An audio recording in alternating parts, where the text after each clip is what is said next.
You know, I have acid reflux, and I thought that was bad, but this is considerably worse. Welcome to Newsbeast. I'm Michael Moynihan. Today we are with Lizzie Crocker, who has sort of a disconcerting story in today's Daily Beast. I wanted to make jokes about this, but it's really sort of horrible and tragic, isn't it? This is the story of Gretchen Molanen. Yeah, Who is Gretchen Molanen? You absolutely cannot make jokes about this. But you know, I mean, the instinct is right. Like, the instinct that's kind of funny. But what is it, and why is it not funny? It's called persistent genital arousal disorder, Mm-hmm. and it's actually a neurological disorder. People get confused and say it's a sexual disorder because obviously symptoms are feeling of arousal, occasionally spontaneous orgasms.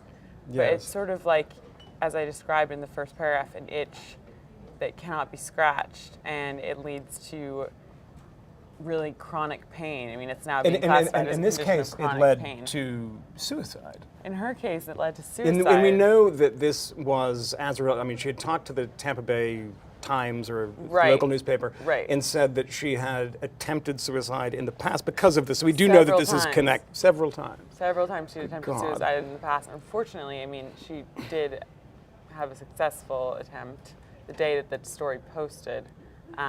Wait, so this actually, the story goes up, and it's, I mean, is she kind of humiliated by this? I mean, do we know? Or is there... we see her in the editor's note that she had written in, and she was very happy. She had seen the full thing before they'd done it. They had done 15 hours of interviews or something, and she was said, you know, I'm really happy that this story went out, and I'm very pleased with it, and I hope that people can learn something. And I've spoken with other people about it.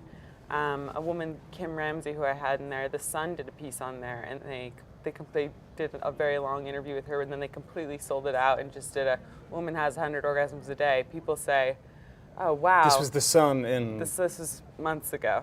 In the UK, The Yeah. Sun. Yeah. Yeah, you know, not known as a paper that has journalistic integrity. No, and right. We're going to And- really report but this sh- story in a straight way. It's She sold it to a different company, and they, Yeah. thinking that it was a legitimate media company, and then Yeah. they sold Yeah. it to The Sun. yes, who does? I will point out have naked women on page So 3. that woman has yeah. 100 orgasms a day went viral, and Yeah. then No, I saw the story, and it was like a tittering kind of chuckling thing. And then I saw this, and I felt rather bad about all that. Well, it is, you know, if it were Yeah. you and me and that happened to us once, maybe Yeah. that would be a great fluke. But if Yeah. it were to happen over and over yeah. again for 10 years, Yeah. I mean... if it happened once, it would be very upsetting to me. I assure you of that.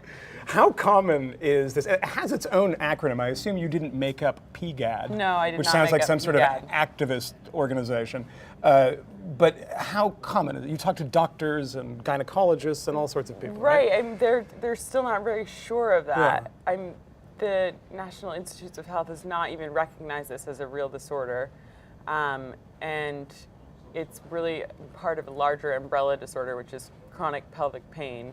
But one doctor said it, you know, thousands, probably even more women in the country have it. But there's one main support group, and there are about 400 women in that support group. But it's So there are 400 women that it's a shameful topic for Yeah, people to kind of come yeah, out about. yeah. I mean, if I had it, I probably wouldn't be ashamed to talk about it because that's just not my I- personality. yes, but yeah. people who are religious, Yes, as yeah. was Gretchen, people who are Was that part of the story? That She she was- was like she a was religious, Christian yeah. Mhm. type. It's like they're sort of aliens or relig- something. He's a Christian type. But so Yeah. people don't talk this, but there's 400 women in this support group. So this is in this obviously support group, yeah. And there another woman who I quoted in the story, Anna, who's 26. Yeah. She's my age, and she's in sort of she's managing the condition now. Some people, it just when it gets out of hand and the nerve has sort of has a memory. Yeah. And So how does one manage the this? condition. You don't sit for very long periods of time because that presses on the nerve and that can upset things, something firing off at, you know, your Crocker, clitoral this nerve is- into I don't- overdrive. Clitoral nerves, Crocker. This is horrible. This is just what we talk about. No, at I Beast know, TV I in the know. This is what we morning. talk about at Beast TV, and it's, you know, I see this thing about multiple thousands, hundreds of orgasms. I say, oh, that'll be a fun story. And Lizzie Crocker, this is not a fun story. It's a very depressing story. That's right. You know, I have acid reflux, and I thought that was bad, but this is considerably worse. Yeah, So, it's any form of chronic pain. I mean, imagine you're going to be depressed. yes, but I mean, that's the weird thing is that people think of that as pleasure, is that this cannot be chronic pain. That sounds fantastic you're having this, but it's pleasure. And, you know, the woman who I talked to, they can't sit in one place for a long time. They shift from side to side. They avoid sex, many of them, altogether. Okay, well, I can't. I thank you. Do I say thank you for that? It's a good story, but Well, I don't think that you should take it a little bit more seriously. I am taking it seriously. I'm afraid by the whole thing. I don't even know how to respond to it. So, you all should take it seriously too. It's on thedailybeast.com. Suicide Spotlights: Persistent Genital Arousal Disorder by Lizzie Crocker. Thank you very much, Lizzie. Thank you, Michael.